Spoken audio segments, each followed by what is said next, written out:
Sometimes I want to kick my boyfriend off a cliff.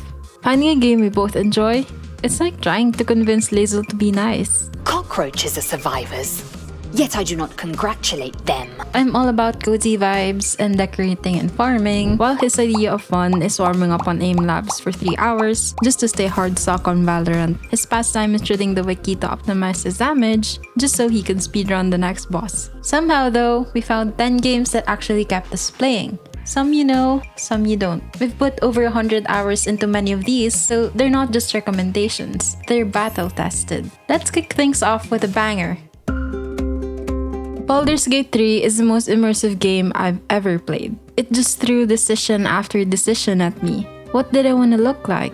Who did I want to be? Was I okay with giving my blood to the suspicious drow? I had the freedom to express myself and play the way I wanted to. I took home an owlbear after the lunatic I call my boyfriend murdered the mother in cold blood.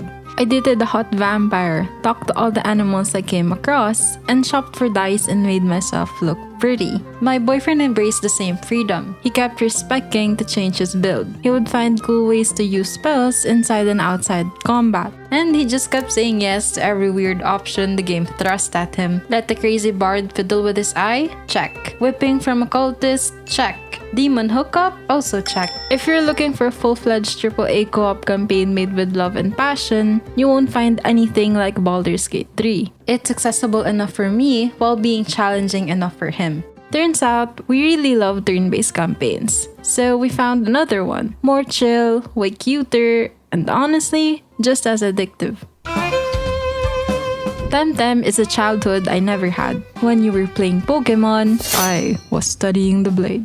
Well, actually, locked in my room studying until I fell asleep. In Temtem, you tame unique creatures and pit them in 2v2 battles against other tamers. What sets it apart is the commitment to multiplayer. A full co-op campaign, trading, housing, breeding, endgame activities, it's all here. I had fun vibing through the islands. Each one felt like a real adventure with fresh creatures, clever gyms, and shops full of cosmetics. I'd fish, hunt shinies, and just explore for hours. My boyfriend got into team building and training. He'd calculate the exact health his stems needed to survive big PvP moves.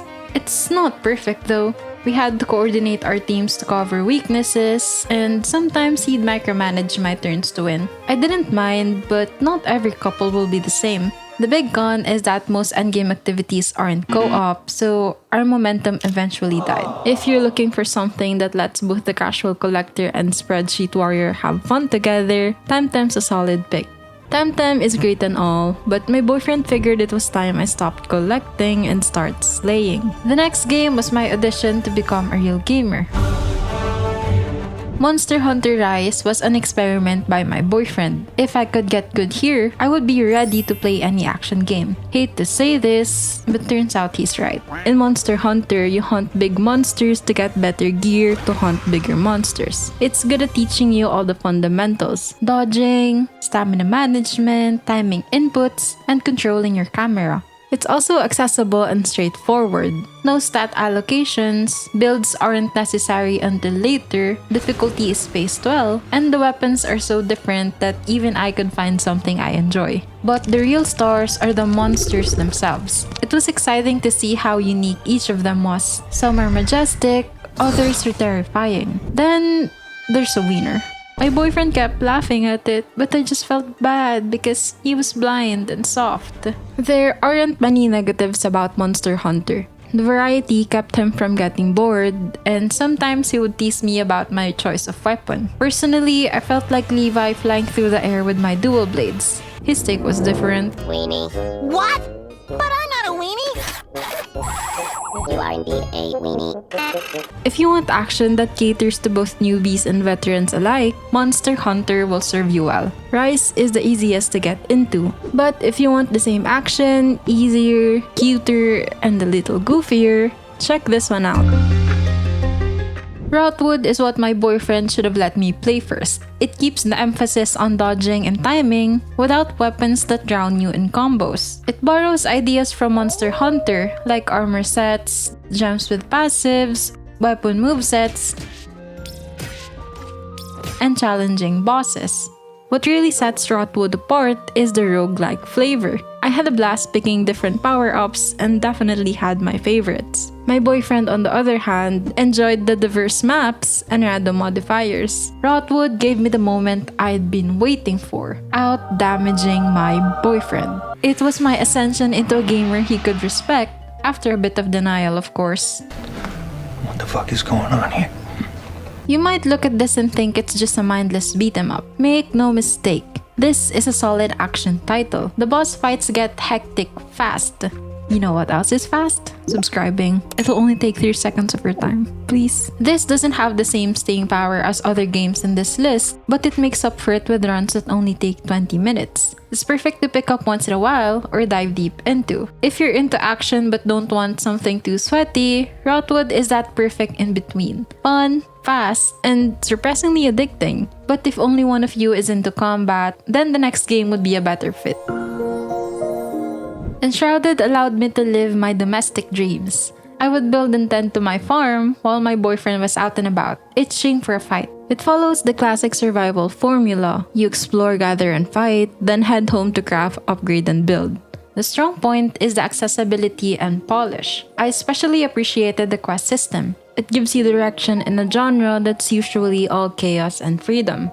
It also helped us know when to sync up and actually do stuff together. And although my boyfriend was a bit bummed by the simplistic combat, it's still better than most games in the genre.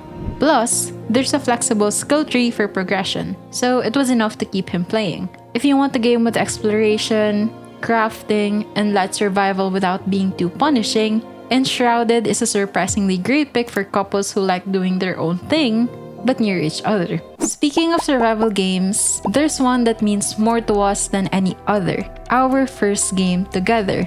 Our greatest of all time, Don't Starve Together. Don't Starve Together will always hold a special place in my heart. It was cruel of my boyfriend to use this as my introduction to gaming. I stole an egg, then got chased by a walking eyeball. I went insane and suffered living nightmares. I even got bullied by penguins. I starved. I froze. I died. Did I deserve any of that? Maybe the egg. But once I learned the ropes, the world was my oyster. Slaying giant bears, using pigs as henchmen, cultivating giant crops. I got so deep into this, I forgot I had a boyfriend, which pissed him off because I used to just tail him all the time. I started playing this more like a farming simulator rather than a survival game. Farming and harvesting enough to feed an entire village, while he was off building boats and exploring the world from the ruins to the oceans. Keeping track of all the bosses we needed to kill next so we can beat the game. We actually played it again this year and I can wholeheartedly say this is still the best I've ever played. Now I wanna know, what was your first couple game? Let's trade stories in the comments. All I can say is that if you're looking for a complete adventure with literally hundreds of hours of content and exploration, you cannot sleep on Don't Starve Together. You know who else doesn't need sleep? Vampires. V Rising is the fantasy we've all had. You hunt for blood, hide from the sun, build a gothic castle, and convert humans into your own servants. It's everything teenage me would have written in my diary. Blood, castles, and drama. I love how easy it is to build in this game. No need to terraform or lay down each brick. It reminds me of Sims 3. Just plop down what you want and it'll turn out great. The progression was perfect for me. Everything was laid out so I knew exactly what I needed to do to get the things I want for my castle. My boyfriend disagreed.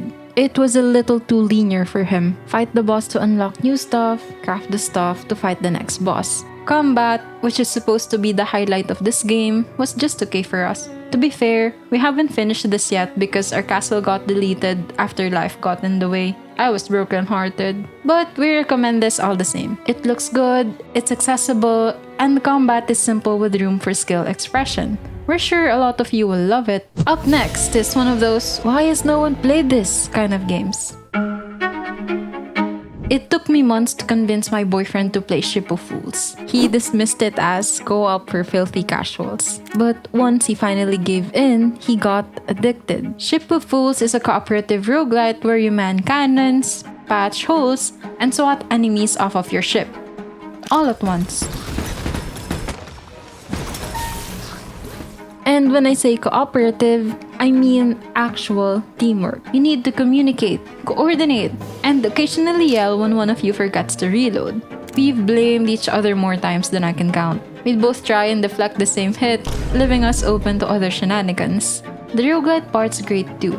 Finding broken combos always got us excited. It has that frantic feeling of Overcooked in an action roguelite package. There's a slew of characters that help you with your playstyle. Nikoi is my favorite. She's perfect for crowd control and her music rocks. My boyfriend uses Todd, who is faster with the paddle. He took it way too seriously and started calling himself the paddler. I am the paddler!